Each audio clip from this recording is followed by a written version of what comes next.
Pessoal, muito boa noite a todos. Prazer estar novamente na casa.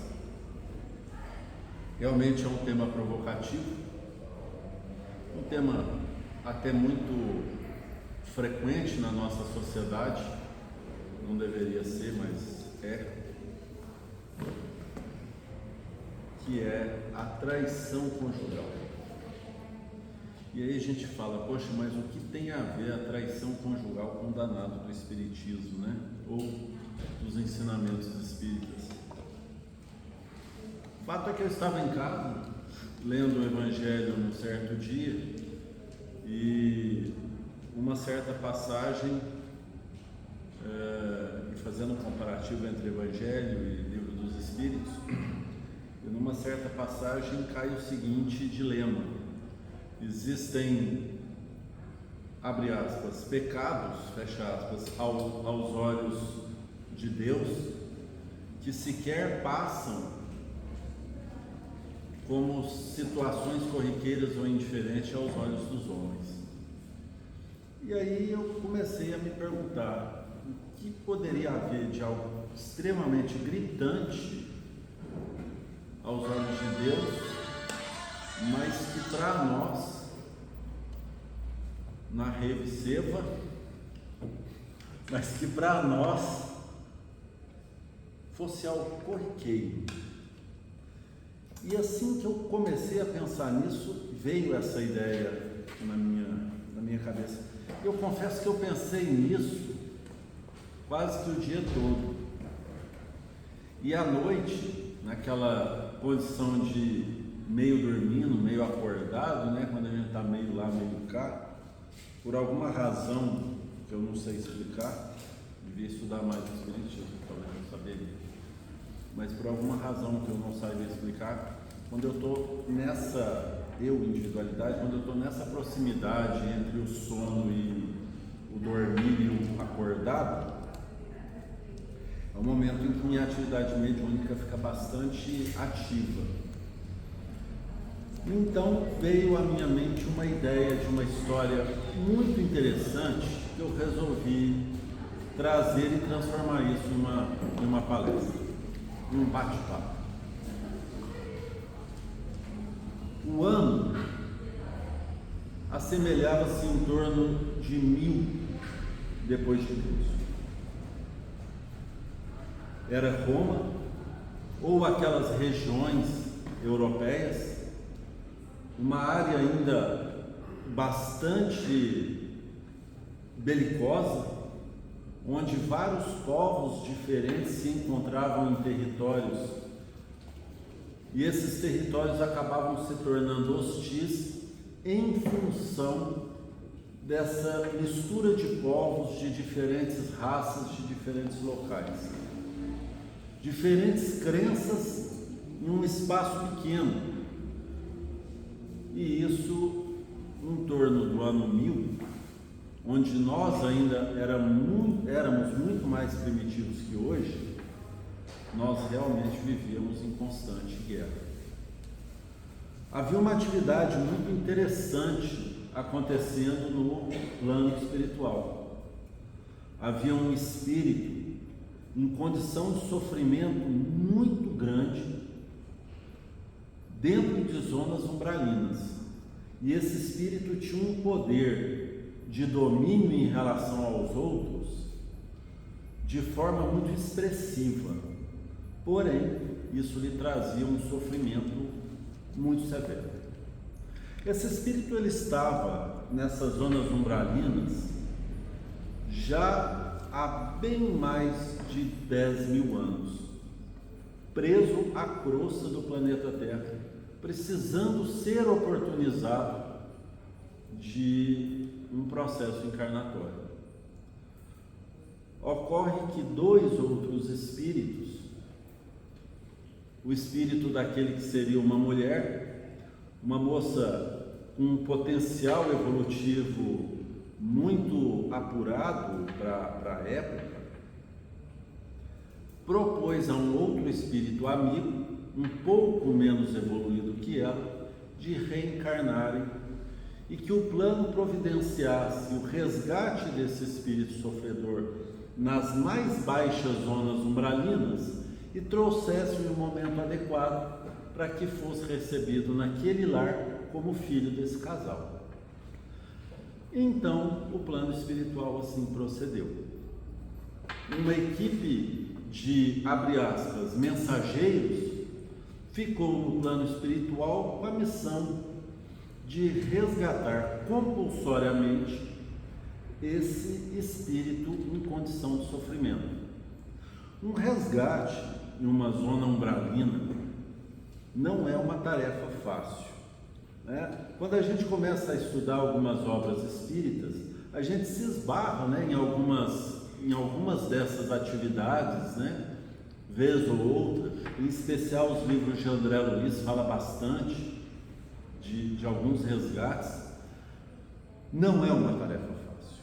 E quando se trata de um espírito vulgarmente conhecido como um mago negro ou um príncipe das trevas, que seria um adjetivo bastante adequado àquele espírito em sofrimento, então a tarefa redobra, porque esse espírito, em função do domínio mental que ele exerce sobre vários outros, aqueles que estão submetidos ali não querem que ele saia de lá, não querem perder aquela fonte de poder. Por mais que lá no fundo da sua consciência, lá no fundo da sua individualidade, ele já estivesse profundamente cansado daquela situação de subjugar o outro, mas o seu orgulho, a sua vaidade, não queria perder aquela falsa sensação de poder que ele tinha, porque é de fato uma falsa sensação. Quando prostrado diante de uma figura divina, como um mensageiro iluminado, ele se percebe mais fraco, ele se percebe subjugado, mas quando diante dos seus, ali naquela zona de sofrimento, ele percebe que ele tem mais poder, e é uma falsa percepção de poder, mas ele estava naquela condição, e ele, de um jeito ou de outro, por mais que estivesse muito cansado daquilo, ele gostava de estar lá. Ele gostava da sensação da vaidade, da sensação do orgulho, da falsa sensação de poder. Então esse casal veio para a Terra, nasceu em um lar bastante privilegiado para a época. Não eram nobres do ponto de vista da monarquia, mas eram pessoas que que tinham posses, eram pessoas próximas aos monarcas, aos tiranos, mas eram pessoas que detinham um certo glamour dentro daquela sociedade. Eram pessoas que moravam dentro dos espaços conhecidos hoje como palácios, atrás das muralhas, tinham uma proximidade muito grande com a classe política da época, auxiliava a classe política nas tomadas de decisão. Eram pessoas de fama, de requinte, e acima de tudo, eram pessoas que tinham uma conduta moral muito elevada para a maioria da época. Eram pessoas que ao longo de toda a sua vida sempre procuraram fazer o bem, na medida do possível da época, para os demais, para os conhecidos servos que aravam a terra, que cuidavam, que produziam o alimento. Todos os dias essas pessoas saíam dos muros do castelo e iam para as regiões à margem auxiliar aqueles que menos tinham. Então era realmente um casal que detinha uma condição moral realmente diferente para a maioria das pessoas daquela época. e eles eram apontados por uns, odiados por outros, mas não se deixavam abalar. E esses dois espíritos que nasceram um para o outro, eles foram sendo conduzidos de modo que se aproximaram cada vez mais, famílias conhecidas, até o dia em que os seus pais se reuniram e prometeram um para o outro um casamento.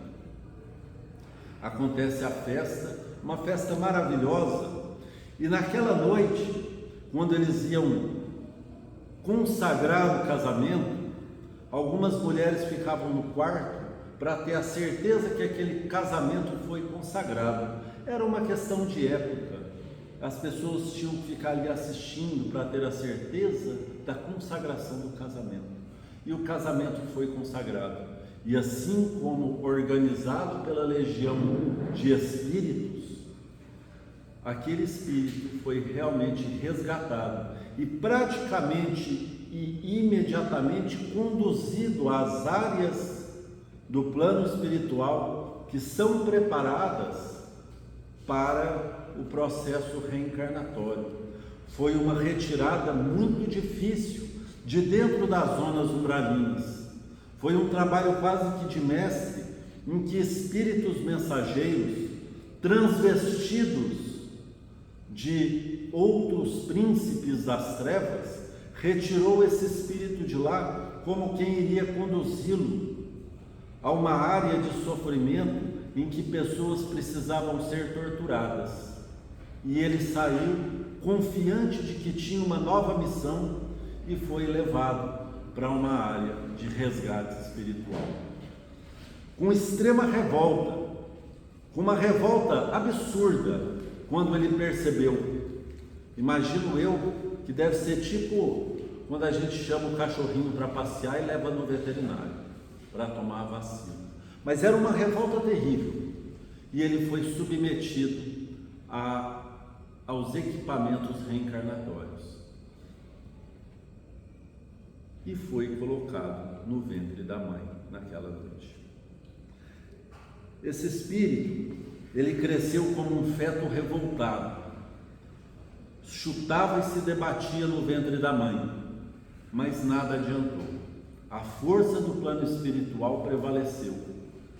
A mãe, mesmo diante de uma gravidez conturbada, a criança crescia em seu ventre. A gravidez conturbada fez com que essa mãe acabasse por se distanciar do marido, porque ela precisava estar o tempo todo reclusa em seu quarto, porque ela não conseguia se levantar. Ocorre que o marido, distante da mulher, uma pessoa muito respeitada naquela sociedade, uma pessoa que trabalhava intensamente para a instituição da época, a instituição religiosa da época, que era o catolicismo, e outras mulheres que, é claro, ficavam lhe lançando olhares. E ele, distante da mulher, acabou não conseguindo ceder, não conseguindo resistir às tentações da carne, e mesmo sendo um espírito de uma certa iluminação, ele não era um espírito perfeito. E ele cedeu às tentações da carne e se envolveu com uma mulher fora do matrimônio. Essa relação durou anos após o primeiro momento em que eles ficaram juntos. A mulher nunca desconfiou, a sua mulher nunca desconfiou. Essa criança nasceu e foi acolhida nesse lar de amor.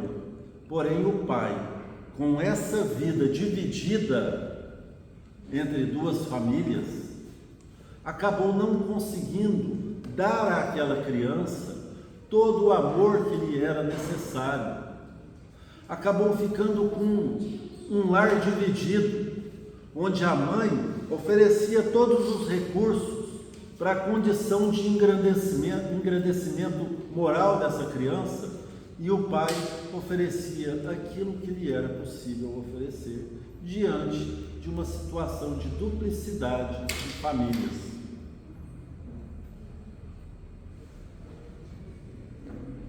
O menino não era bom. O menino foi atingindo certa idade, ele começou a desconfiar das saídas do pai após a mãe dormir. E ele começou a andar atrás do pai sem que o pai percebesse. E até que essa criança descobriu. E quando ele descobre, ele toma dentro dele toda aquela revolta que lhe era natural do espírito e conta à mãe o que estava acontecendo. A mãe, tomada de um nervosismo, o que ela faz? Ela começa aos gritos dizer que vai contar no palácio da vida dupla de seu marido. E ele, com medo de ter o orgulho ferido diante daquela sociedade, tranca a mãe no calabouço do castelo, na parte mais alta, na torre mais alta do castelo, e ele vai e prende sua mãe naquela condição. O filho, ainda mais revoltado, toma uma atitude que ninguém imaginaria que ele tomaria. Ele vai lá e mata o próprio pai. A mãe, diante daquela situação, sabendo do que ocorrera, põe fim à própria vida.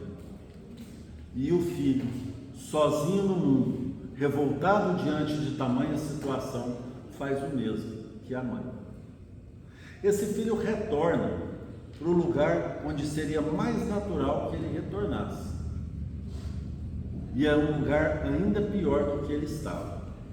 Ele é direcionado para o Vale dos Suicidas, uma das áreas mais sombrias de dentro dos vales umbralinos.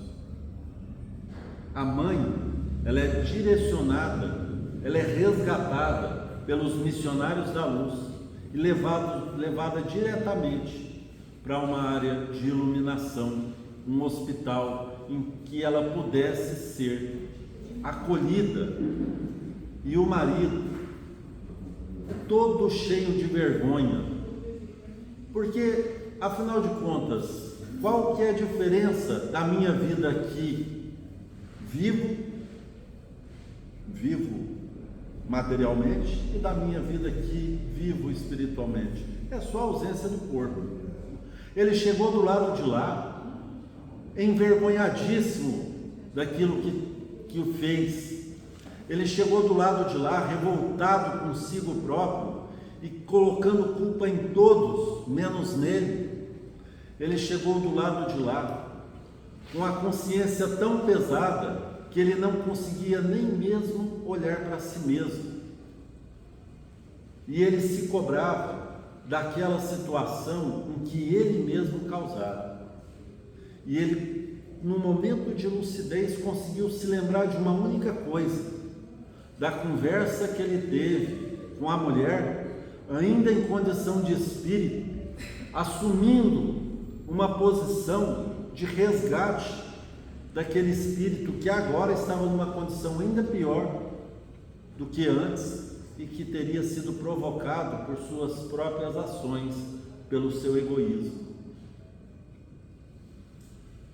Então, quando a gente pergunta qual a relação entre uma traição conjugal e o espiritismo, talvez a resposta correta seria: com o espiritismo nenhuma. Com o espiritismo nenhuma, mas com a vida espírita tem toda a relação. Quando nós assumimos um compromisso, e agora eu vou muito mais além da questão da fidelidade conjugal, mas é da fidelidade financeira, da fidelidade de parceria, da fidelidade da relação social, da fidelidade das pequenas mentiras do dia a dia. Quando nós nos aprofundamos nisso e começamos a pensar: poxa, mas se eu estou onde estou, é porque eu preciso estar? Se aquilo que vem até mim é porque necessita vir? Porque afinal de contas, nada cai na nossa vida senão aquilo que nós precisamos ter. Se nós temos uma condição de riqueza, é porque nós precisamos aprender algo com essa condição de riqueza. Se nós temos uma condição de pobreza, é que nós precisamos aprender algo com essa condição de pobreza. E ninguém disse que tem que morrer rico ou morrer pobre. A nossa luta do dia a dia por algo melhor é sempre salutar. Mas se nós temos uma situação de dificuldade, nós precisamos aprender da melhor forma, e aprender da melhor forma é sem revoltar-se, com essa sensação, com essas possibilidades. E quando nós temos alguém ao nosso lado, quando o homem tem uma mulher, a mulher tem um homem, a mulher tem uma mulher, o homem tem um homem, e isso depende de um monte de questões, é porque nós precisamos estar ali. E qual a melhor forma de estar ali? Honrando os compromissos, como diria o filósofo, daquele contrato social. Porque uma vez que nós nos assumimos numa relação, essa relação gera contratos sociais. E esses contratos, eles estão intimamente ligados com a nossa vida pública, física, mas eles também têm uma ligação enorme com a nossa vida espiritual. Porque aquilo que nós temos foi resultado daquilo que solicitamos. Nós temos mania de falar, eu falo muito isso. Na próxima vida, se não for para vir rico, eu nem no aeróbus entro. Mas quando a gente chega do lado de lá e tem a clara evidência de entender o que realmente a gente precisa, aí realmente a gente vai pedir. Olha, não era bem assim, de repente eu posso pegar o aeróbus por um pouco menos. Pessoal, existe em nós ainda um processo de orgulho e vaidade muito grande. Esse processo de orgulho e vaidade cria arrastamentos kármicos dependendo do que nós fazemos conosco, dependendo do que nós fazemos com o outro. Um espírito, uma individualidade espiritual que trai aquele que lhe depositou confiança, muitas das vezes cria um arrastamento kármico desnecessário, não só por parte do outro, porque e se o outro perdoa? No verdadeiro perdão, no perdão estrito da palavra, no perdão cristão, e se o outro perdoa? Então o karma está apagado? Talvez não. Como que será a individualidade daquele que traiu? Como que ele vai enxergar aquela falha moral dentro dele próprio quando ele tiver a oportunidade de pensar com mais clareza, de pensar sem esse véu de ísis que é colocado sobre os nossos olhos? E se nesse ato de traição, e se nesse ato surgirem outros reflexos, como por exemplo filhos do lado de lá, e essas individualidades espirituais que vieram, filhos vítimas de pais divididos entre vários relacionamentos. Então vocês compreendem o tamanho da bola de neve que a coisa começa a virar? Talvez, e agora uma reflexão minha, tão somente minha, mas talvez Diante de uma situação dessa, a prática do assexo, que foi, em tese, o modo como Cristo, como Chico agiu, né? O assexuado, né? Aquele que não se interessa pelo sexo material, né? Talvez seja mais salutar do que a prática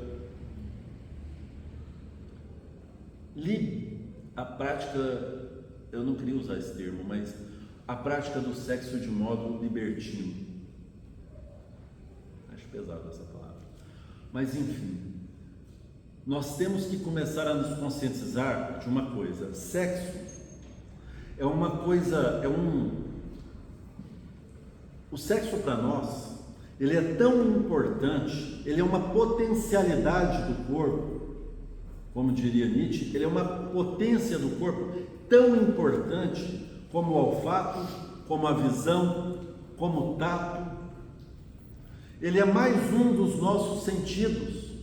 E assim como o olfato, a visão, o tato são utilizados por nós com extrema responsabilidade e devem ser assim, né? Não é porque eu tenho um nariz que eu vou sair cheirando qualquer coisa, porque esse qualquer coisa pode me gerar karmas, né? Eu vi esses dias um vídeo em que um drogadito dizia assim: não, mas eu uso a minha droga, mas eu não faço mal a ninguém. Faz, porque aquele dinheiro que compra aquela droga movimenta um crime organizado inteiro dentro de uma região. Aquele dinheiro compra arma, compra munição. Então assim, faz. Então nós temos que usar os nossos sentidos com extrema responsabilidade. E o sexo é mais um desses sentidos, é mais uma dessas potencialidades do corpo. E eu não estou dizendo aqui, né? Não é a ideia ser leviano aqui e falar assim: guardem-se para o casamento. Não, não é isso, porque eu sei que ninguém vai guardar, né? Mas faça com responsabilidade, né? Faça mantendo as ideias do contrato social, né? Olha, eu sou solteiro, né? Supondo que eu fosse, eu não sou não. Eu tenho minha esposa que está ali, na verdade eu acho que ela é minha dona, que ela me manda. Mas supondo que eu fosse solteiro, ainda que não tivesse ninguém, vai ficar com alguém, vai namorar, não sei, com consentimento, tudo consentido, tudo bonito, sabe? Biologicamente falando, tem chocolate no meu braço. Biologicamente falando, quando nós vamos ter uma relação a dois, sem amor, grande parte do nosso sangue é direcionado para os órgãos sexuais. Quando existe uma relação de amor, o fluxo de sangue ele é muito maior no nosso cérebro do que nos nossos órgãos sexuais. É interessante isso. É uma coisa interessante. O nosso corpo, ele responde aos nossos impulsos de maneira diferente de acordo com o tipo de impulso, mesmo sendo impulsos de mesma origem.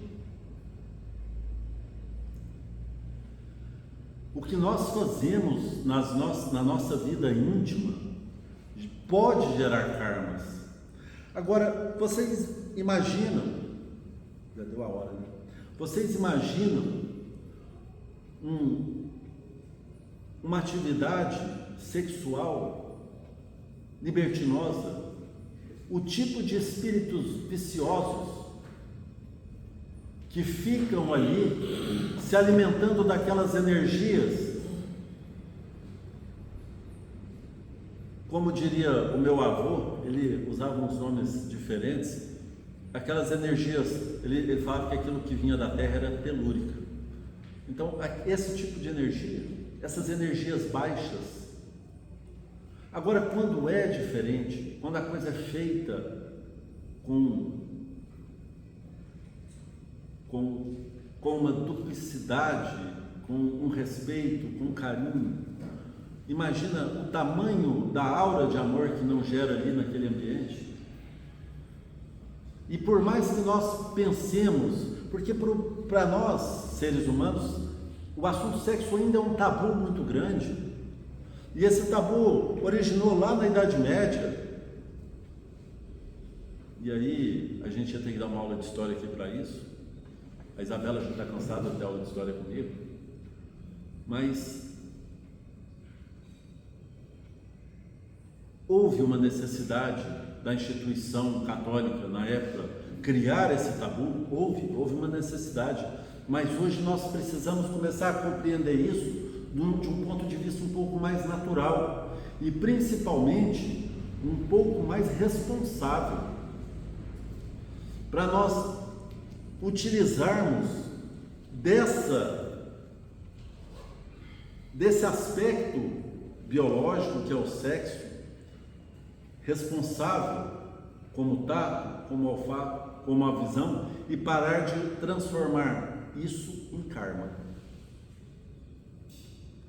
Porque se fosse de fato todo ruim, Deus não teria feito o homem para se reproduzir através do sexo. Deus não criaria algo ruim para nós.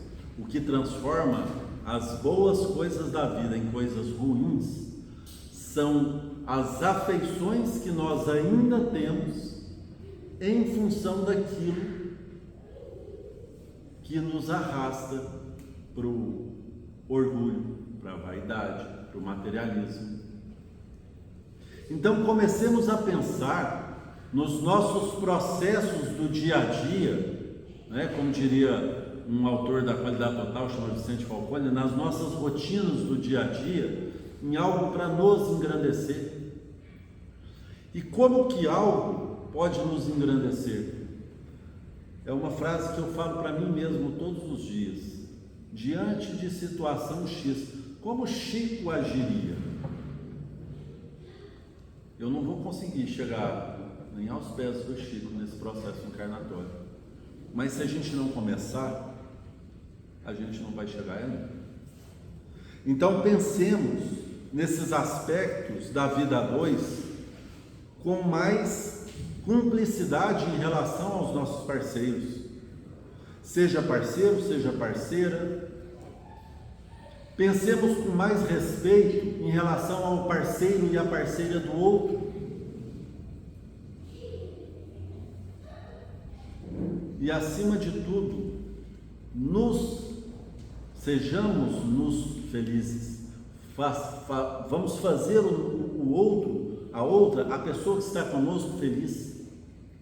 E isso só dará certo quando nós começarmos a levar a sério as palavras de Cristo, quando ele disse: amar ao próximo como nós amamos a nós mesmos.